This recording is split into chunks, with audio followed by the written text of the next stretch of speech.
आज भाईचारे के इस जहर ने हम सबको खत्म करके रख दिया है। आप यदि सोचते हैं कि अभी तो ये बांग्लादेश में हो रहा है और भारत में ऐसा नहीं होगा, हम सब सुरक्षित हैं, तो ये आप सबका भ्रम है। बांग्लादेश कभी भारत का हिस्सा हुआ करता था।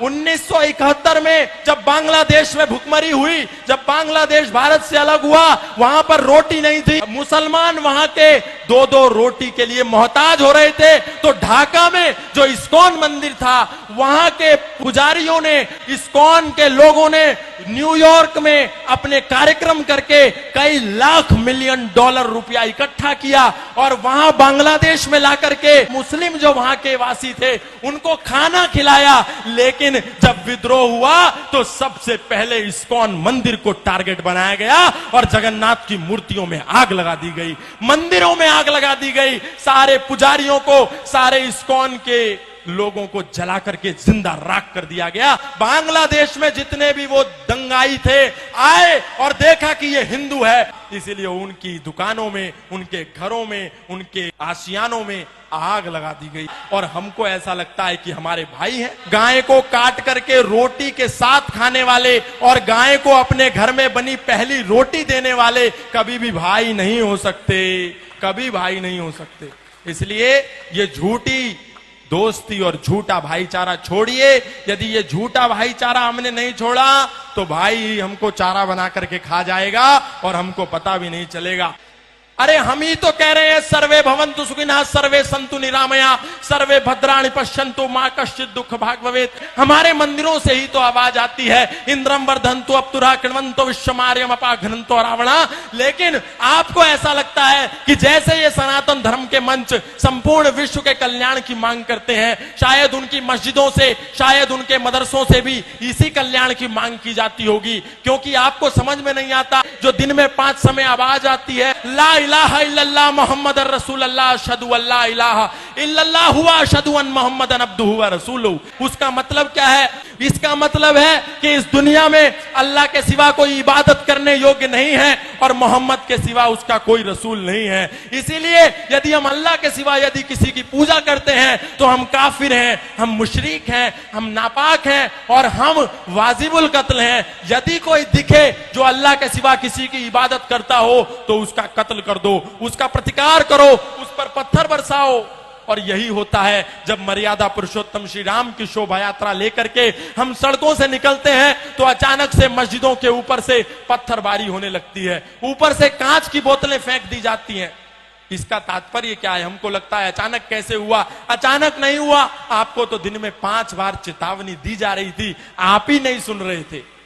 आपको लगता था कि जो हमारी गीता में लिखा है, कई तो ऐसे भी महान ज्ञानी हैं जो कहते हैं जो गीता में लिखा है वही कुरान में लिखा है, वही बाइबल में लिखा है। और यही कहते कहते आज हमारे सनातनियों को 10 राज्यों में अल्पसंख्य कर दिया गया।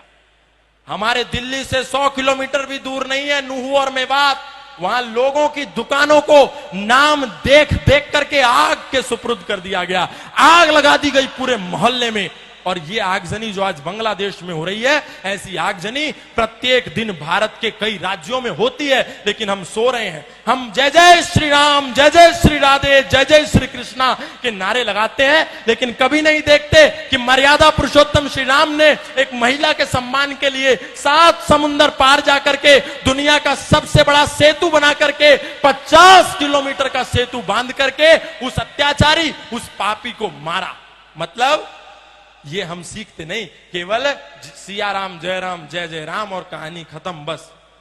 हमको इतने में ही शॉर्टकट रास्ते में मोक्ष चाहिए। हम ये नहीं कहते कि हम किसी का प्रतिकार करें, हम ये भी नहीं कहते हम किसी से हिंसक हो जाएं, लेकिन हम ये कहते हैं हम किसी पर अटैक ना करें तो कम से कम अपने पास डिफेंस का साधन रखें। सनातन धर्म कभी भी पहले अटैक के लिए नहीं कहता, लेकिन सनातन धर्म आत्मरक्षा की बात करता है, डिफेंस की बात करता है। अग्रतश्चतुरः वेदा पृष्ठतः सहस्रम धनु इदम ब्रह्मम इदम शस्त्रम शापादपि शरादपि शस्त्रेण रक्षति ही राष्ट्र शास्त्र चर्चा प्रवर्तते। विश्वामित्रादि ऋषियों के यज्ञ हवन भी तभी सफल होते हैं जब पहरे पर स्वयं धनुर्धर राम खड़े होते हैं।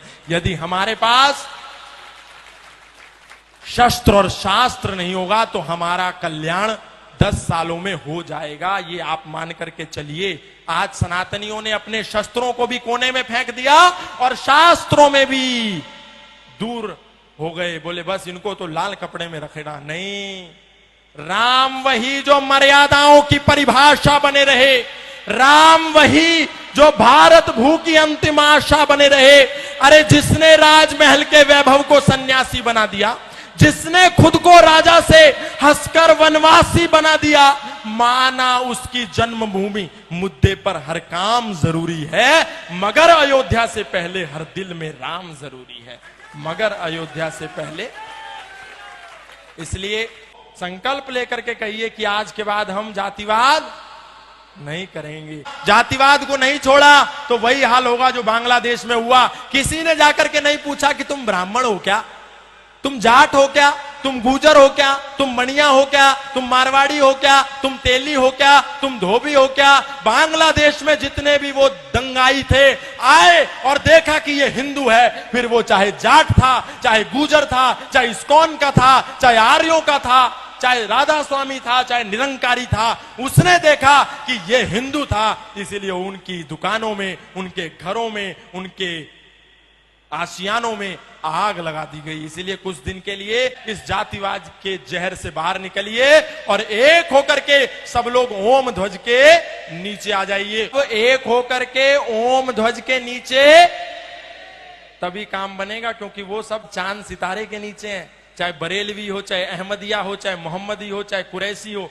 सब एक हैं, लेकिन हम बटे हुए हैं। ये छोड़िए, हम सब अभी